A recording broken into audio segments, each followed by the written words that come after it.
So hindi papahuli ang Indonesia sa men's basketball sa 33rd Southeast Asian Games matapos ilabas ang kanilang pangmalakasang Final 12 lineup. So nasa listahan nga dyan itong sila: Julian Alexandre Calyas, Andakara Prastawa,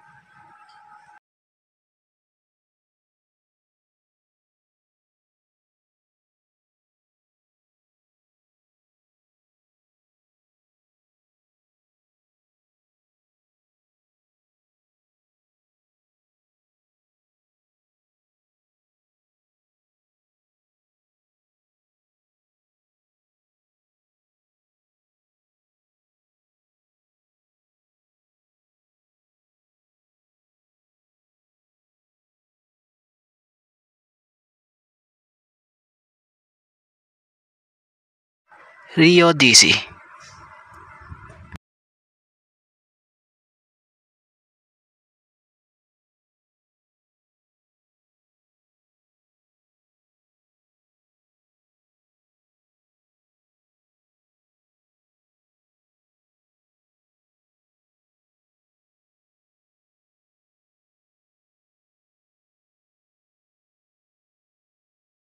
Agassi Guantara,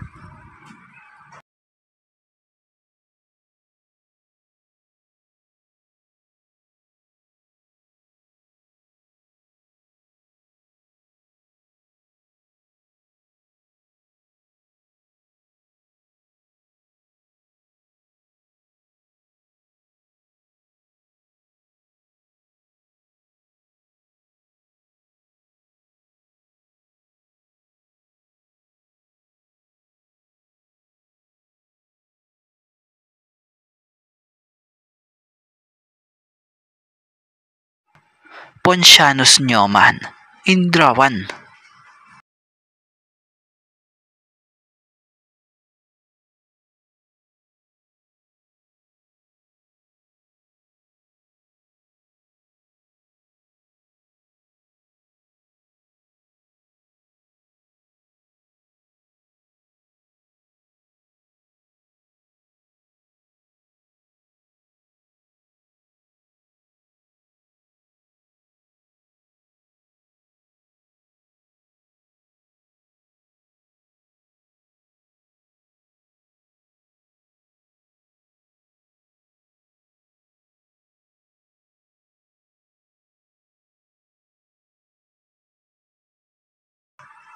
Dame Diagne,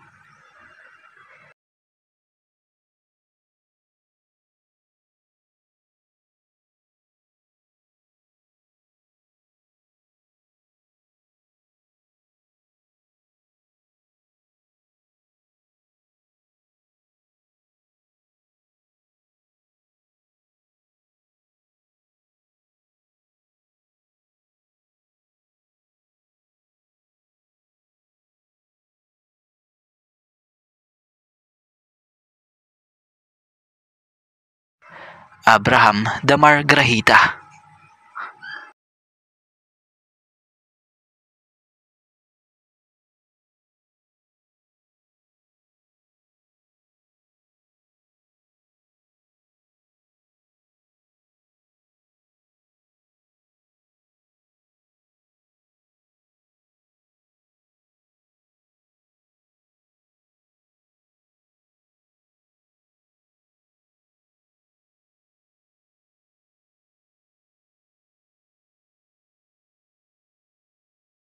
Neo Putu Jaysatria Pande,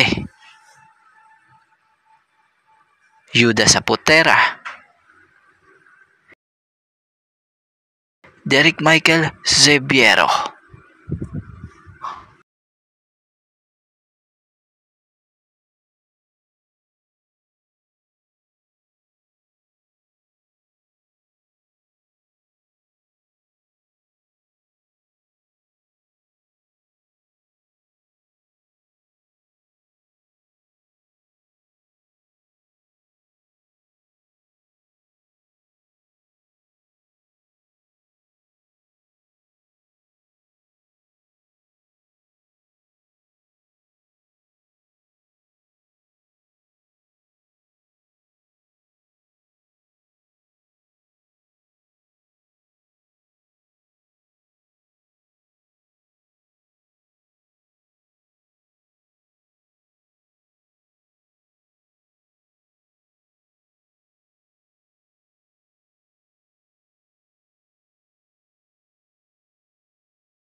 Patrick Nicolas.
And Hendrik Savi Yonga.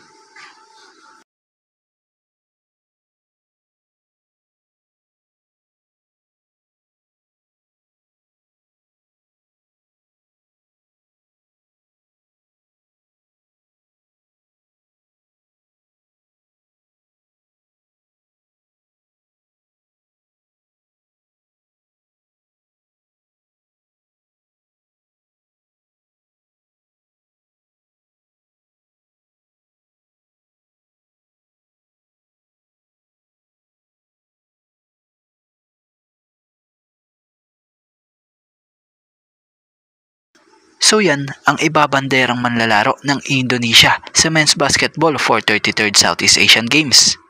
So ano masasabi nyo sa lineup na ito ng Indonesia? So about nga dito sa pinakabagong mukhang bagong recruit ng Ginebra. So kapansin-pansin sa update post na itong si Manny Ginebra Boys, credit po and thank you.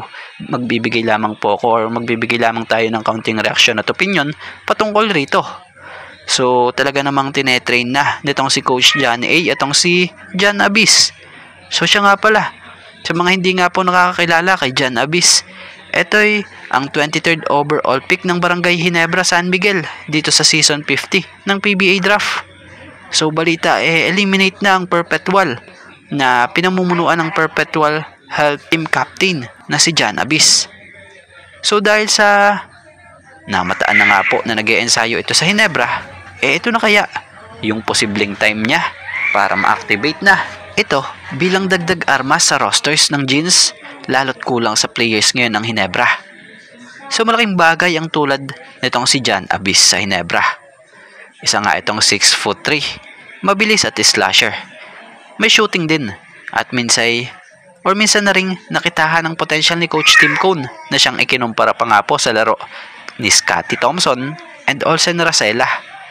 Kagandahan pa rito sa tingin raw nitong si Coach Tim, fit ito para sa Ginebra.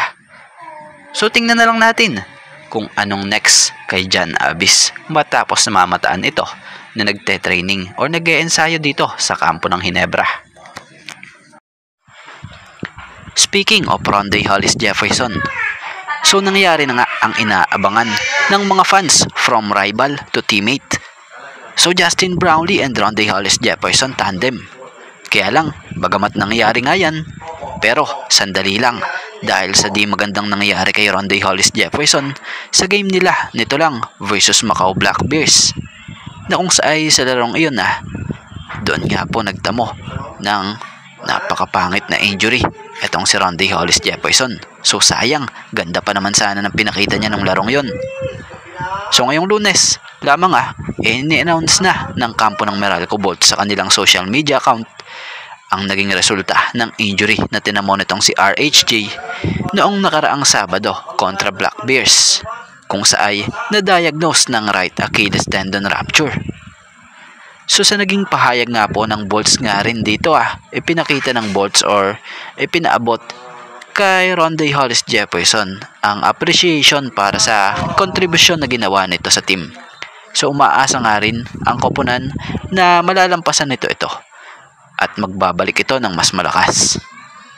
So about sa injury ni RHJ, may mga nababasa tayo na posible di umano raw taon ang aabutin bago muli ito makabalik sa hardcourt o sa paglalaro. Pero correct me if I'm wrong So prayers na lamang for RHJ para sa mabilis na tong pag-recover.